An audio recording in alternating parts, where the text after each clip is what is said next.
মাশরাফির বড় চমক দিলেন তারেক রহমান সাহেব। বিসিবির নতুন সভাপতি মাশরাফি বিন মুর্তজা তারেক রহমানের নির্দেশে কপাল খুলে গেল। একই সঙ্গে কপাল পড়ল তামিম ইকবালের। বাংলাদেশ ক্রিকেট ফেডারেশনের এক ঐতিহাসিক নাটকীয় মোড়। দীর্ঘদিনের জল্পনা কল্পনা অবসান ঘটিয়ে এবার বাংলাদেশ ক্রিকেট বোর্ডের বিসিবির নতুন সভাপতি হিসাবে নিযুক্ত হলেন ক্রিকেটের সাবেক অধিনায়ক মাশরাফি বিন মুর্তজা। তবে এর পিছনে রয়েছে এক বিশাল রাজনৈতিক কাহিনী। খবরে উঠে আসছে বিএনপি সরকারের প্রধান তারেক রহমানের নির্দেশে বিসিবির এই শীর্ষ পদে অন্তর্ভুক্ত করা হয়েছে মাশরাফি বিন মুর্তজাকে। একই সিদ্ধান্ত কপাল পড়ল দেশের ওপেনার তামিম ইকবালের। এখন আসি মাশরাফি বিন মুর্তজা বিসিবির প্রধান হলেন এবং কেন তামিম ইকবালকে ছিটকে দেওয়া হলো। দর্শক, বিসিবির পুনর্গঠন নিয়ে গত কয়েকদিন ধরে চলছে ভিতরে ভিতরে অস্থিরতা। বিসিবির প্রধান হিসেবে বেশ কয়েকজনের নাম উঠে আসে, তবে রাজনৈতিক অঙ্গন থেকে আসা একটি নির্দেশে সবকিছু এলোমেলো করে দিয়েছে। জানা গেছে দেশে ক্রিকেট কাঠামোগত পরিবর্তন আনতে তারেক রহমান সাহেবের মাশরাফি বিন মুর্তজার উপর ভরসা রাখছে। আর এই পরিষ্কার বার্তা যে ক্রিকেটকে রাজনীতি থেকে দূরে রাখার একটি সফল নেতাকে সামনে আনতে হবে। আর সেই কাঙ্ক্ষিত লক্ষ্যর জন্য মাশরাফি বিন মুর্তজাকে এই পদে নিযুক্ত করা হলো। এই নিয়ম কি শুধু ক্রিকেটের নাকি এর পিছনে রয়েছে কোনো দীর্ঘ পরিকল্পনার ম্যাপ?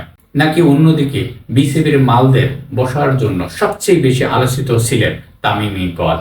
অনেক ক্রিকেট বিশেষজ্ঞরা এ বিষয়ে মনে করছেন তামিম ইকবাল ক্রিকেটের জ্ঞান এবং বর্তমান প্রজন্মের সাথে তার বোঝাপড়া রয়েছে অনেক বেশি। এমনকি পদ্মার অন্তরালে তামিম নিজেও বেশ তৎপরতা ছিলেন বলে গণমাধ্যম উঠে আসছে।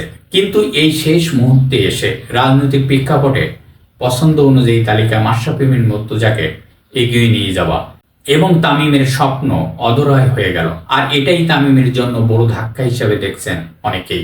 এখন প্রশ্ন হচ্ছে, এক সময় মাঠের দুই ঘনিষ্ঠ বন্ধু মাশরাফি বিন মুর্তজা এবং তামিম ইকবাল, তারা বোর্ডের প্রশাসনিক লড়াই এই ভিতরে একে অপরের মুখোমুখি দাঁড়িয়ে মাশরাফি বিন সভাপতি হওয়ায় ক্রিকেটের প্রশাসন তামিম ইকবালের অবস্থান এখন কোথায়? ফলে দুই তারকার মধ্যে ব্যক্তিগতভাবে সম্পর্কের টানাপোড়েন করতে পারে বলে মন্তব্য করেছেন অনেকেই। তবে সাধারণ সমর্থকরা প্রত্যাশা করছেন মাশরাফি কি পারবেন তামিমের নিয়ে নতুন বিবিসি গঠন করতে, নাকি শুরু হলো নতুন কোনো সমীকরণ? মাশরাফি বিন মুর্তজা মানেই জয়। এখন দেখার বিষয় বিবিসিতে এসে রবি বসে তিনি কি মাঠের মতন কতটা সফল হতে পারে। তারেক রহমানের এই নির্দেশে তার আস্থা কতটা পূরণ করতে পারবেন সেটি হয়তো সময় বলে দেবে।